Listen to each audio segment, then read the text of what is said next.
Love me or hate me, there ain't no debating. I'm talking to God when y'all answer to Satan. I'm sitting here waiting, I'm lacking the patience. I swear if I make it, the soul of the game will never be vacant. All of these rappers be selling you lies. I know that when it's that time to rise. Hey y'all, welcome back to my channel. So today we are doing a cook with me story time. So I'm not gonna start story time until I'm actually cooking. Right now I am preparing my rice. So we are cooking hibachi chicken. So you're supposed to let the rice sit overnight, but I kept forgetting to cook my rice last night. So what we're gonna do is we are going to put it in the freezer.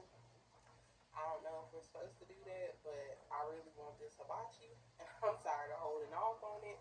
So we are cooking this chicken hibachi today, even if we gotta freeze the rice, whatever we gotta do with it.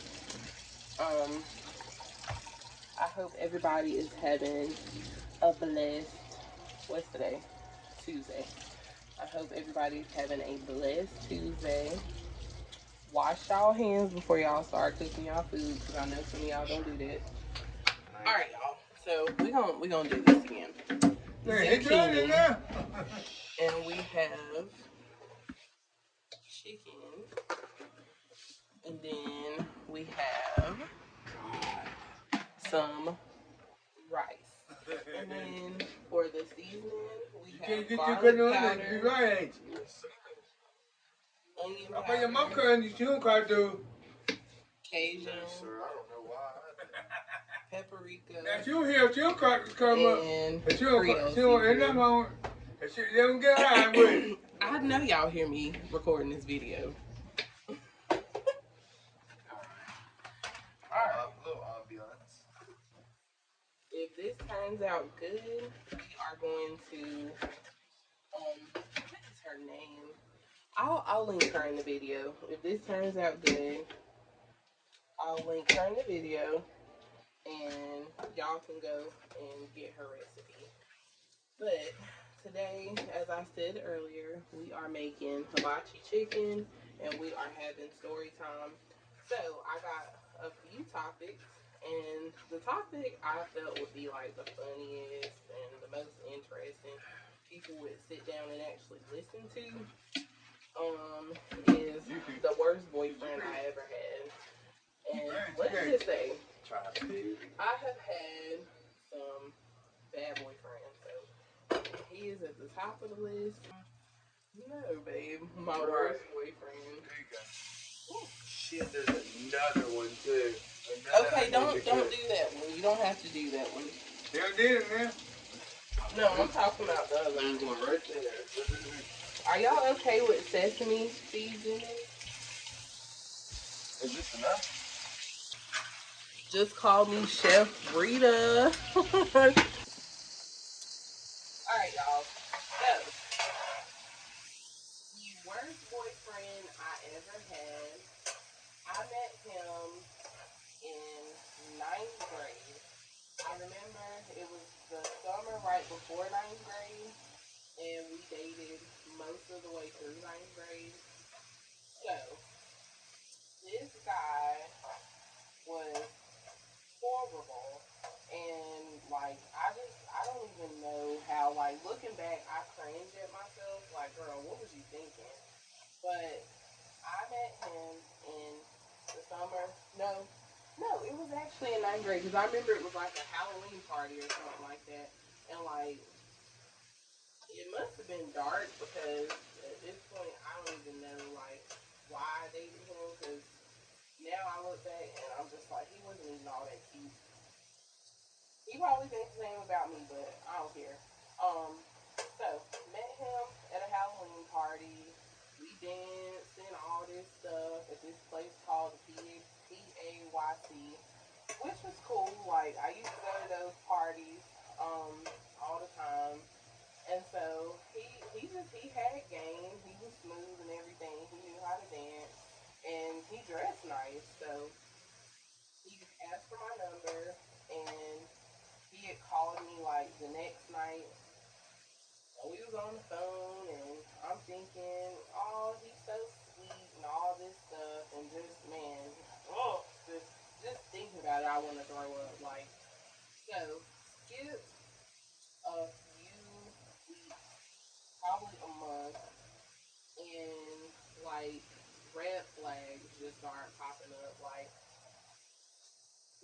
to not talk to me. He was one of the first guys where you be like, it's it's 24 hours in a day, and you couldn't find 5 seconds to text me. Like, I don't hear from you till 6 p.m. That is just ridiculous. And he felt like I was being clingy and all this stuff. One of them typical guys, one of them typical hoe dudes who, at first, when y'all first start talking, you hear from them 24 hours a day, 100 messages a day. Then all of a sudden, you give them a little bit of time, and you don't hear nothing from them. So I let it slide. I was like, okay, he might be working a lot with his dad because I'm in ninth grade. He was still in school, but he was one of those guys who just, he started working and saving money and stuff, very responsible. So I was like, okay, he's probably not doing nothing. Then, um, I can't even say how long after that it was. I was at school and this girl came up to me, and I don't know if she knew we talked, like she was trying to hurt me or something, but she came up to me and we was just talking and stuff. And she was like, "Girl, look at this picture that somebody sent me." And I was like, "Ooh, girl, he got a nice Johnson on him, whatever." And then I look a little closer at the name that sent it to her. I'm like, uh, so this what we doing. This is what we doing right here. And I was like, so when y'all start talking? How long y'all been talking? And I'm not the, the type that's just about to sit up here and roll over like no, that just ain't me. So when she showed me that picture, as soon as I got home from school, I put both of them in a little group chat, and I was like, so and so said, and so is in the group. So address it.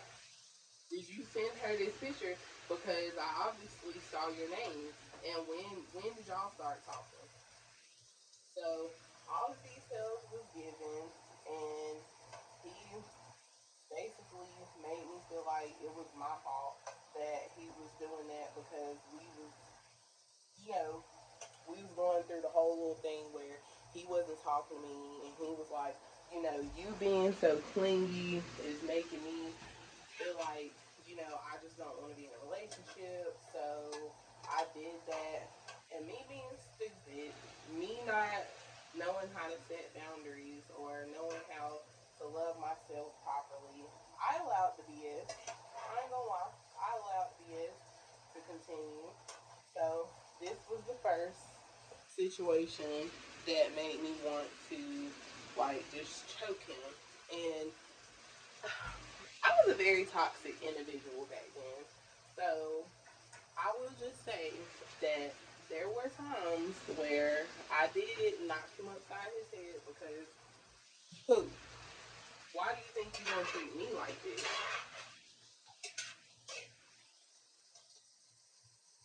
Definitely, this is how our chicken turned out. So I'd say it looks good. So this these veggies will be the last thing that I cook because I have to go pick up my children. So just to kind of begin where I left off about this horrible ex-boyfriend of mine. So yeah, we had the whole situation with this girl that he sent his private parts to. And I don't think I'm a cook. I washed them with some water, just ran it over them and poured it out twice. Um, and we are now cooking these vegetables. And I'm cooking everything on 350. Well, I hope this cooked fast enough for me to go get my son. If not, I'll have my boyfriend take over because I ain't gonna burn no food. But he was just overall a horrible person. Like, to this day, I've seen him. I've kind of forgiven him, but like I said, but after that situation occurred, it's like I still didn't learn my lesson.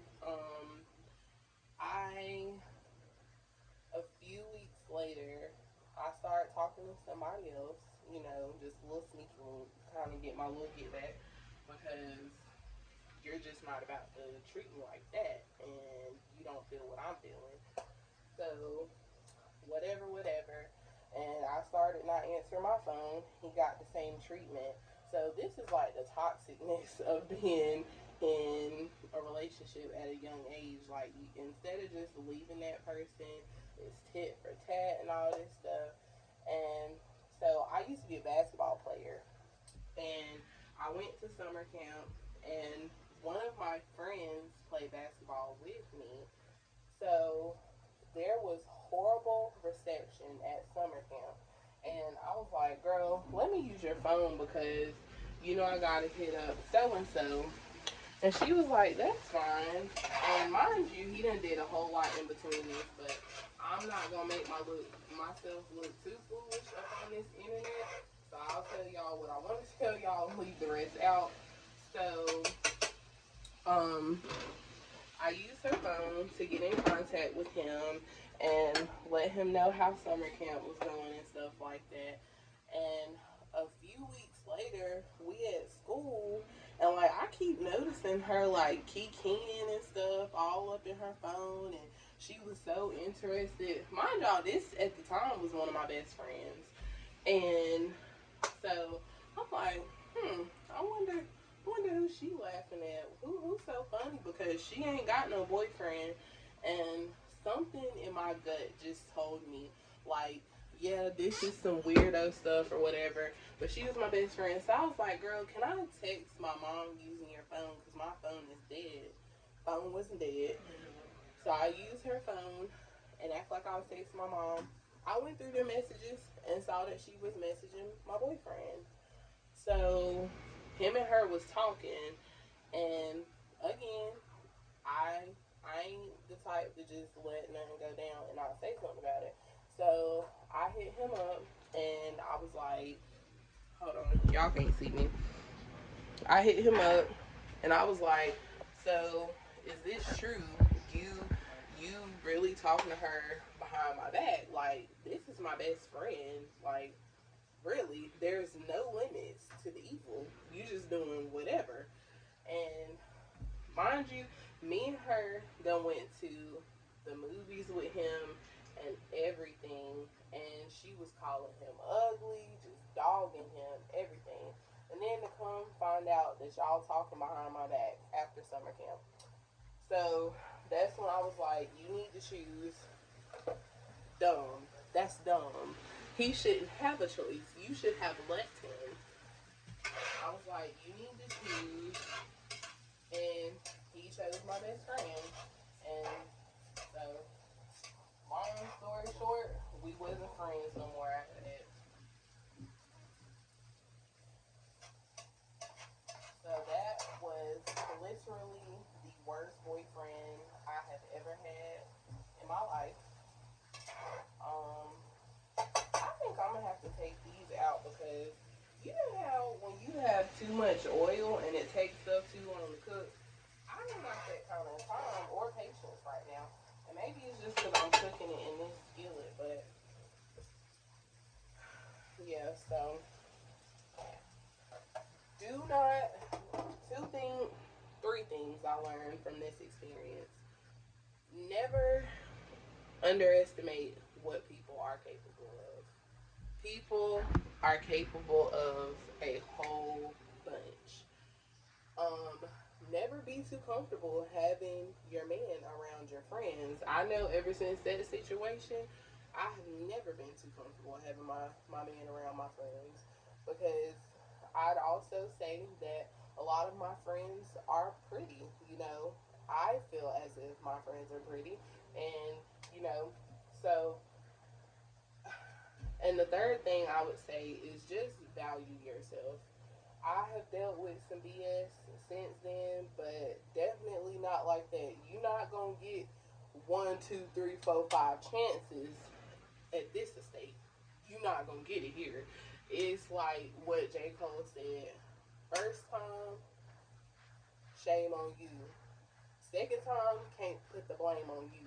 Third time, fuck the peace sign. What was it? Fuck the peace sign. Load the chopper, let it rain on you. That's how I feel. It's 2 o'clock. Oh shit. Well, y'all, it's time for me to go pick up my son. So y'all seen the chicken and the vegetables. We will make this rice, but not on camera because once my kids get home, it's my kids' time. So I will post a little video at the end showing y'all what my plate looks like. I hope y'all have a blessed day. Thank you for coming to story time and cook with me. Bye.